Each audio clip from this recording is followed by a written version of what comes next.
गोविंद गोपाला भजो गिरिधर गोविंद गोपाला भजो मुरली मनोहर नंद लाला भजो मुरली मनोहर नंद लाला भजो गिरिधर गोविंद गोपाला भजो गिरिधर गोविंद गोपाला भजो मुरली मनोहर नंद लाला भजो मुरली मनोहर नंद लाला भजो गिरिधर गोविंद गोपाला भजो गिरिधर गोविंद गोपाला बोलिए वृंदावन बिहारी लाल की जय। जय जय श्री राधे, जय जय श्री राधे। सभी भक्तों से निवेदन, बहुत एकाग्रचित्त होकर सत्संग के प्रत्येक शब्द को पूरी एकाग्रता के साथ हृदयंगम करने का पूरा प्रयत्न कीजिएगा। आशा करता हूँ अब कम से कम आप और हम लोगों का एक भ्रम तो पूरी तरह मिट चुका होगा कि हम शरीर नहीं, हम आत्मा हैं। हम माया के अंश नहीं, भगवान के अंश हैं। इतना ज्ञान ही हमें मंजिल तक ले जाएगा। इतना ज्ञान तो सबसे आशा की जा सकती है कि आपको अब इसमें कोई संशय नहीं होना चाहिए कि मैं जड़ नहीं, मैं चेतन हूँ। मैं संसार का अंश नहीं, मैं परमात्मा का अंश हूँ। मैं पैदा होने वाला, मरने वाला नहीं, मैं अजन्मा अमर आत्मा हूँ। अगर अभी भी किसी के मन में कोई प्रश्न है, राजकुमार जी पूछिए। गुरु जी, ये सबको पता है कि मैं शरीर नहीं हूँ, आत्मा हूँ।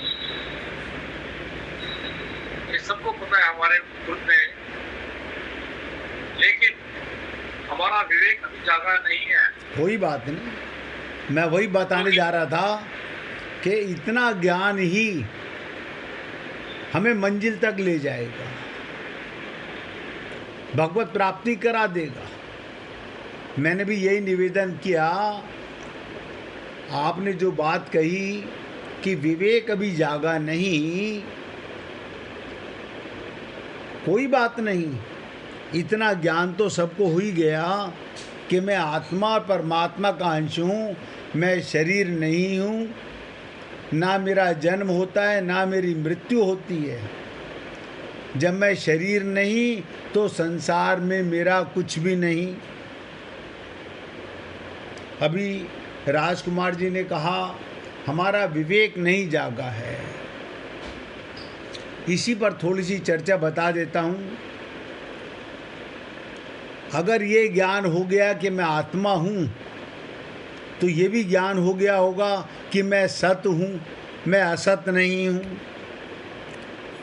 मैं चेतन आत्मा हूँ, मैं शरीर नहीं हूँ।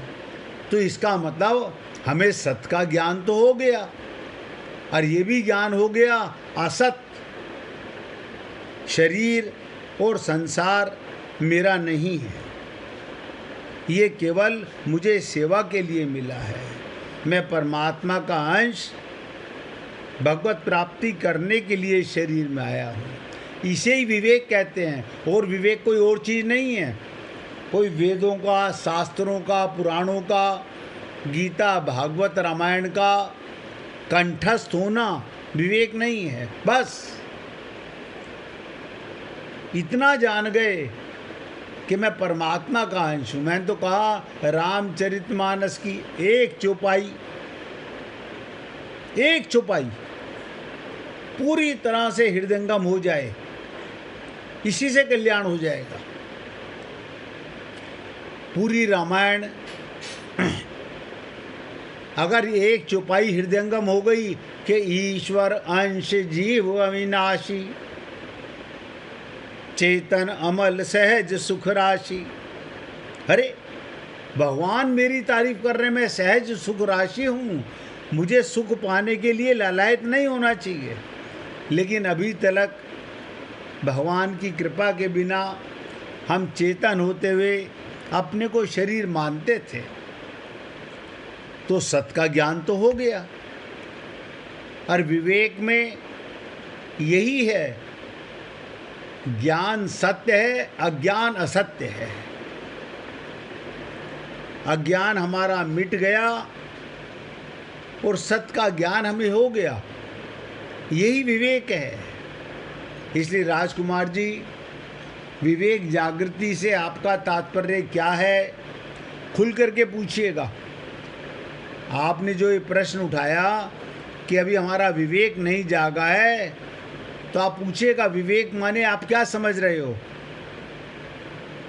हमें राष्ट्रपति तो बनना नहीं। गुरुजी, हाँ, मैं समझता हूँ विवेक क्या है। विवेक का मतलब है हमें सत्य और असत्य का ज्ञान हो जाना। बहुत सुंदर। विवेक का अभिप्राय सत्य और असत्य का ज्ञान हो जाना। बिल्कुल। क्या करना है और क्या नहीं करना, इसका भी ज्ञान हो जाना। बिल्कुल ठीक है। लेकिन हम जो करना है वो नहीं करते, जो नहीं करना है ना वो ना करते ना हैं। ना ना ना, वो भी बहुत अच्छी बात पूछी आपने। जो कर रहे हैं वही करना है। शरीर में रहना है, शरीर की सेवा करनी है। परिवार में रहना है, परिवार की सेवा करनी है। अभी कल मीना जी ने कहा प्रेम भगवान से करना है, क्योंकि हम परमात्मा के अंश हैं। और संसार में हमें व्यवहार करना है, एक्टिंग करनी है, लीला करनी है, सेवा करनी है। बस शरीर छोड़ करके कहीं नहीं जाना। मैं मान रहा, ये सब बातें हम करते हैं जी। लेकिन जो करना है, सपोज मैं इस तरह शुगर पेशेंट हूँ, मैं फॉर हाँ। एग्जाम्पल, और मैं मीठा खा रहा हूँ, तो मेरा विवेक कहाँ जागा। क्या जी बता रहे हो। मेरे को शुगर है, हाँ, और मैं मीठा खा रहा हूँ, तो विवेक कहाँ जागा। बता देता हूँ, ये भी समझ लीजिएगा। जो शुगर पेशेंट नहीं हैं वो भी शुगर के पेशेंट हैं। पूछे कैसे। ममता, मोह, आसक्ति, इनसे बड़ी शुगर क्या है। कोई नहीं है ना। ये शुगर जो है, ये तो केवल हमारे शरीर के अंदर है। लेकिन ममता, मोह, आसक्ति, अज्ञान तो हमारे विवेक के अंदर आ गया। अब हमारे को अपने परिवार में, ध्यान से सुनिएगा, अपने बच्चे, अपने माता पिता, परिवार के सब मेंबर, संसार के सब मेंबर भगवान के अंश हैं। ये विवेक आ गया। अब अपना पराया का अंतर खत्म हो गया। जब एक तरफ गाते हो सिया राम में सब जग जानी, सब में भगवान है, तो किसको अपना और किसको पराया कहोगे। आप सोचिए, कोई अपना पराया रहा ही नहीं, सब भगवान के अंश हैं। भगवान ने गीता में कहा ममे वांशो जीवलोके। इस सृष्टि का भगवान तो रामचरितमानस से भी आगे निकल गए। ध्यान से सुनिएगा, रामचरितमानस में तो तुलसी कृत रामायण में संत तुलसीदास जी ने लिखा ईश्वर अंश जीव विनाशी, वो भी वेद मत बात है, लेकिन यहाँ तो भगवान स्वयं बोल रहे हैं। वहाँ तो सिर्फ इतना कहा कि जीव मेरा अंश है, लेकिन भगवान यहाँ तो कह रहे हैं ममेव अंशो, ये सृष्टि का सब कुछ मैं ही हूँ, मैं ही बना हूँ। आप किसी में भी राग द्वेष मत कीजिए, विवेक जाग गया। देखिए राजकुमार जी, हमें क्या करना होगा, अपने आप को साक्षी भाव में ला करके, कि मैं कल भी आपको बताया था कि साक्षी भाव का, अब आज दूसरा एग्जाम्पल देने का प्रयत्न करूंगा कि धनुष से तीर चलता है, धनुष से तीर चलता है और तीर निशाने पर जाकर लगता है, लेकिन तीर चला कहाँ से? आप कहोगे धनुष से। अब जहाँ से चला, ये हमारी खोपड़ी में रहना चाहिए कि मेरे अंदर चेतना का आई कहाँ से है, मेरे अंदर ये बल, मेरे अंदर ये शक्ति, मेरे अंदर ये विवेक, मेरे अंदर ये ज्ञान परमात्मा के बिना तो आ नहीं सकती। तो और निशाना संसार की सेवा, यानी शक्तिमान शक्ति दे रहा है और मैं तीर बन के मनुष्य शरीर में आकर केवल सेवा कर रहा हूँ। तीर अपने लक्ष्य तक भेजता है, भगवान उसको फल देते हैं। अब आप सोचिएगा, हम लोग अपने परिवार में सबकी सेवा करें ये मानकर कि शक्तिमान अपनी शक्ति से इन सब जीवों की सेवा कराना चाहते हैं। मैं करता नहीं हूँ, मैं तो केवल तीर बन के निमित्त मात्र हूँ। अगर धनुष ना होता तो तीर अपने निशाने तक नहीं जाता। अगर परमात्मा ना होते तो अकेली आत्मा क्या करती। इसलिए साक्षी भाव, प्रत्येक कर्म को थोड़ा सा आदत डालो। कोई भी काम करने की हमें आदत है, अब तक हम कर रहे थे शरीर मानकर, रिश्ते नाते मानकर, अब छोटे छोटे काम को एक दिन आप 12 घंटे से ज़्यादा तो जगते नहीं, 14 घंटे जग जाते होगे। 14 घंटे ही आप अपने मन के साक्षी हो जाओ एक दिन। अगले दिन 14 घंटे नहीं होना पड़ेगा, उससे अगले दिन और कम हो जाएगा। फिर आपको अभ्यास हो जाएगा, प्रत्येक कर्म भगवान के निमित्त होने लगेगा, अपने आप होने लगेगा। क्यों? यही अर्जुन जो आज अपना मन, अपनी बुद्धि लगा रहा है, हथियार डाल रहा है, कल यही अर्जुन हथियार उठाएगा। और जिन्हें अपना समझ रहा था, ध्यान से सुनो, जिन्हें अपना रिश्तेदार, अपने सगे संबंधी, अपना परिवार समझ रहा है, उन्हीं को तो मारेगा। जब ये क्या हो गया अज्ञान, ये अज्ञान मिट गया कि मेरा कुछ नहीं है, जो भगवान करा रहा है मैं वही कर रहा हूँ, क्योंकि मेरे रथ पर भगवान विराजमान है। मैं तो देखिएगा अपने गुरु और भगवान का सेवक, उन्होंने मुझे निमित्त बनाया आपको भगवत प्रेम पिलाने का। मैं तो प्याऊ पे बैठा हुआ खाली जल पिलाने वाला हूँ। गुरु की कृपा है, भगवान की कृपा है। जल भी वही बन कर के आते हैं और आप आत्मा भी उसी के अंश हो, वही पिला रहा है। इसमें मैं अगर अपना भ्रम पालूं कि मैं आपको ज्ञान दे रहा हूँ, ये भी मेरा अज्ञान होगा। इसलिए हे पुण्य आत्माओं, इतना निवेदन करूँगा, थोड़ा सा होश में आने का, साक्षी भाव में आने का, थोड़ी सी साधना तो हमें रोज़ करनी पड़ेगी। सपोज कीजिए मेरे साथ आपने 3 दिन 5 दिन साधना कर भी ली, उसके बाद फिर वही परिवार आना है, वही समाज आना है, वही संसार आना है, उन्हीं में रहना है, वहीं हमारी परीक्षा होनी है, वहीं हमारे को सफल होना है। तो अब तक आपके साथ गीता के चौथे अध्याय के 40वें श्लोक तक चर्चा चली। कल हमने आपसे निवेदन किया, भगवान ने 33वें श्लोक से लेकर ज्ञान योग का प्रकरण आरंभ किया था और ज्ञान प्राप्ति उपाय, ज्ञान की महिमा भी बताई कि ज्ञान प्राप्ति का उपाय क्या है। भगवान ने कहा आप अपने गुरु के पास जाइए, गुरु के चरणों में नतमस्तक होइए। नतमस्तक होने का मतलब क्या? चरण छूना नहीं, मन बुद्धि का सरेंडर कर दीजिए, क्योंकि हमारा मन बुद्धि बिगड़ा हुआ है। इसके बाद उनसे प्रश्न कीजिए कि मैं कौन हूँ, मेरा कौन है, मेरा कौन नहीं है। इसके अलावा एक एक प्रश्न के कई कई प्रश्न निकलते हैं। तो क्या कहा भगवान ने? जो ज्ञान गुरु के पास रहकर, गुरु के पास कैसे रहें? 1.5 घंटा आप हम सब लोग भगवान की वाणी का हृदयंगम करने का पूरा प्रयत्न करते हैं। और मैं रोज़ आपसे निवेदन करता हूँ, जिनको आप अपना गुरु मानते हैं उनका ध्यान करके भगवान की वाणी को हृदयंगम करने का प्रयत्न कीजिएगा। उनके पास रहकर उनकी सेवा आदि करने से, अब गुरु की सेवा क्या है कि गुरु के शब्दों को, ये खजाना है।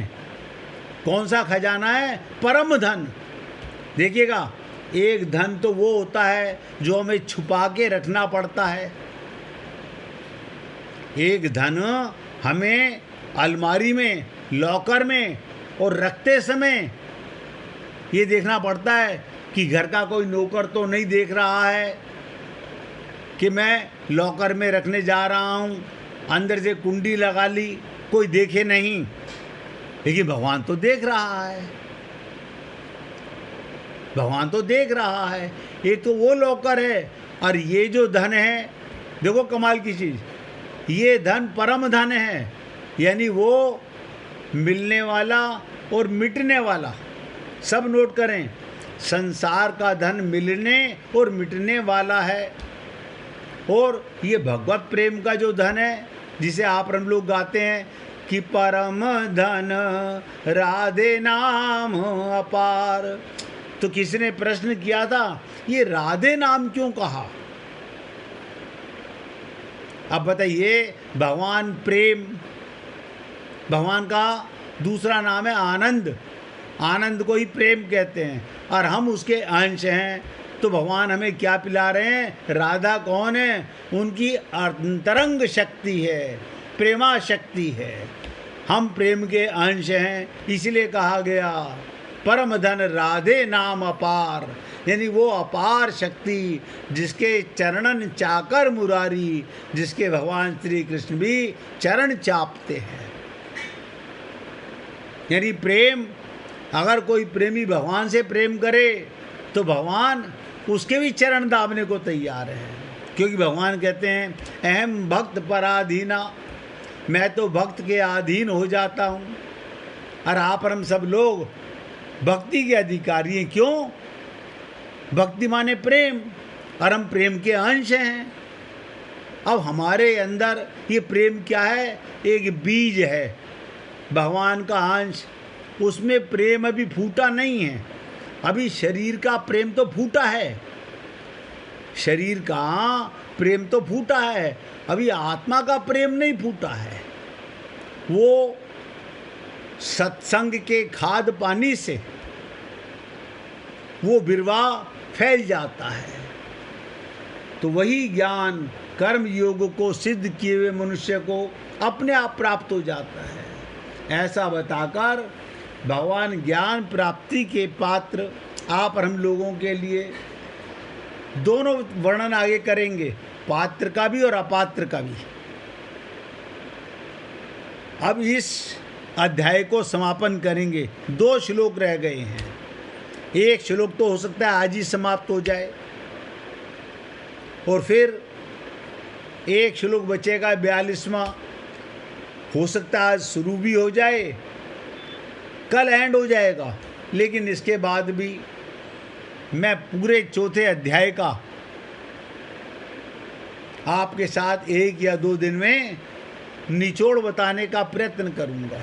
उसके बाद 5वें अध्याय में प्रवेश करेंगे। तो इसमें क्या कहते हैं भगवान, अब प्रश्न होता है सिद्ध होने के लिए कर्म योगी को क्या करना चाहिए। कर्म योगी को, क्योंकि आप और हम सब लोग कर्म योनि में आए हुए हैं, और कर्म सब करते हैं, अकर्मा कोई नहीं रहा। लेकिन कर्म योगी को क्या करना चाहिए, इसका उत्तर भगवान अब आगे के श्लोक में दे रहे हैं। अब ध्यान से सुनिएगा, चौथे अध्याय का 41वां श्लोक। योग संन्यस्त कर्माणम ज्ञान संचिन संयनम आत्मवंतम न कर्माणि निवग्नि धनंजय है। क्या कहते हैं भगवान, हे धनंजय, योग माने समता। अब ध्यान से सुन लो, कल ये मत कहना, योग माने समता।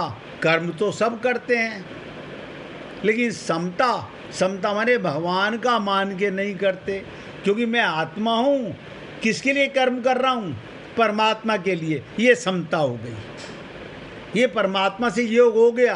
कोई मंदिर जाने की जरूरत नहीं कि भगवान शंकर पे जल चढ़ाऊंगा तो प्रसन्न होंगे ना। आपका प्रत्येक कर्म भगवान के निमित्त हो जाए, सारी पूजा हो गई। बताओ इससे ज़्यादा सरल क्या उपाय बताऊं। घर में बैठे हुए, आप बेड पे लेटे हुए, मन में विचार आ रहा है, मुझे ये करना है, मुझे ये करना है, मुझे ये करना है, मुझे वहाँ जाना है। अब जो आपका शुरुआत हुई ये करना है, यहीं पर रुकिए, भागिए मत। सोचिए, क्या ये जो कर्म मेरे मन में विचार आया है, ये भगवान के लिए कर्म करने का आया है या स्वार्थ के लिए आया है। राजकुमार जी का यही प्रश्न था कि हमारे को ये तो पता चल गया हम परमात्मा के अंश हैं, हम आत्मा हैं, लेकिन विवेक क्या है, हम छोटी सी बात पर विचार नहीं करते। बिना विचारे जो करे सो पाछे पछताए, काम बिगाड़े आपनो जग में होए असाए। आप सोचिएगा, यानी आप हम लोग विचार के बिना काम करने लग जाते हैं। अब मैंने तो आप ही से निवेदन किया है, मन में कोई भी विचार आए, विचार तो आते हैं पहले, कर्म बाद में होते हैं। करने से पहले मैं उठ करके चाय बनाने जा रहा हूँ, अब बताइए मन में आया मुझे चाय बनानी है। चाय बनाना कोई पाप तो नहीं है, घर का काम करना कोई पाप तो नहीं है, व्यापार करना कोई पाप तो नहीं है, लेकिन मैं चाय किसके लिए बना रहा हूँ। अब ध्यान से सुनिएगा, छोटा सा कार्य बता रहा हूँ। ये मैं भगवान के अंश, पति के लिए, पत्नी के लिए, बच्चों के लिए, आए हुए मित्रों के लिए, सत्संगियों के लिए, किसके लिए बना रहा हूँ। अब बताइए, अब विचार अपनों के लिए कर रहा था, जो शरीर का संबंध मान के कर रहा था, और यही विचार परमात्मा के अंश के लिए। अब ये मंदिर में पूजा हो रही है, बताइए मैं पानी उबाल के उसमें पत्ती, दूध, चीनी डाल रहा हूँ और ये भगवान की सेवा हो रही है। आप कहेंगे कमाल हो गया, ये तो अर्जुन युद्ध करेगा, भगवान की सेवा हो रही है। मैं उम्मीद करता हूँ आप भली प्रकार समझ रहे होंगे। विचार तो आप कर ही सकते हैं ना, कर्म करने से पहले। आप स्नान करने जा रहे हैं, ध्यान से सुनिएगा, आप स्नान करने नहीं जाते, आप शरीर को स्नान करने जाते हैं। अब यहाँ क्या विचार करना है, ये शरीर परमात्मा बने हुए हैं, मैं नहीं निलाने वाला, शक्तिमान शक्ति दे रहा है, तो ये हाथ साबुन पकड़ करके बदन को रगड़ रहा है। भगवान अपनी शक्ति निकाल ले तो आपका हाथ कुछ नहीं कर सकता। इससे ज़्यादा और छोटा कार्य क्या बताऊं? कोई भी कार्य आप सोचिएगा, भगवान ने ऐसा कौन सा कार्य नहीं किया। कृष्ण अवतार के अंदर तो भगवान गोपियों का गोबर भी उठवा रहे हैं,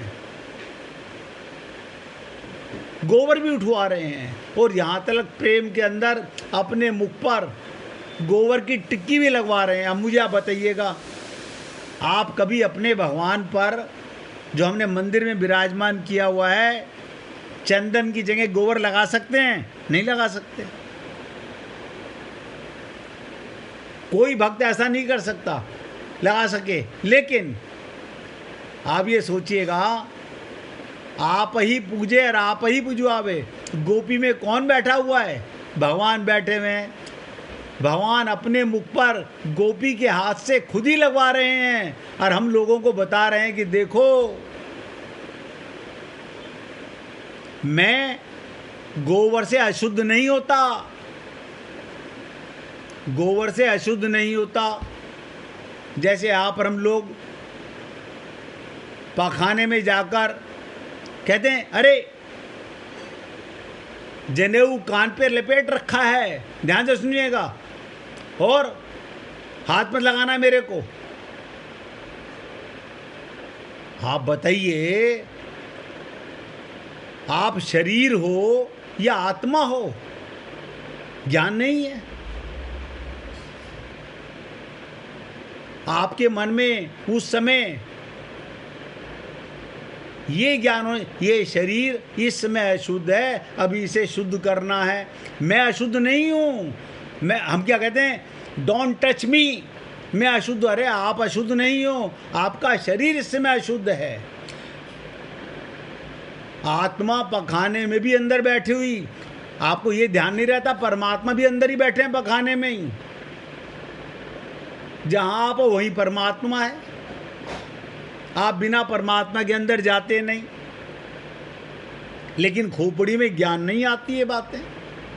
इसीलिए निवेदन कर रहा मैंने, एक दिन खाली सुबह से लेके रात्रि तक प्रत्येक कर्म को थोड़ा सा, इतना तो मेरे कहने से आप कर सकते होंगे कि थोड़ा सा विचार कर लो। जो भी करो, क्या ये भगवान के लिए कर रहा हूँ? तो सत्कर्म हो गया, सत का संबंध हो गया, कर्म योग हो गया, समता हो गई।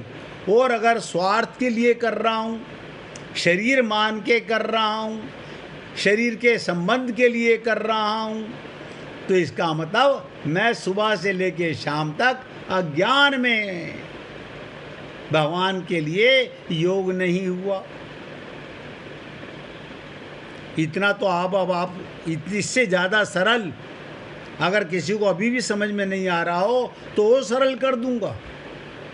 लेकिन मैं उम्मीद करता हूँ ऐसा कोई भी नहीं है जो चेतन होते हुए, आत्मज्ञान होने के बाद, उसके बाद विवेक ना आए। हो नहीं सकता, क्योंकि विचार नहीं करता। विचार करे भगवान के निमित्त किया हुआ।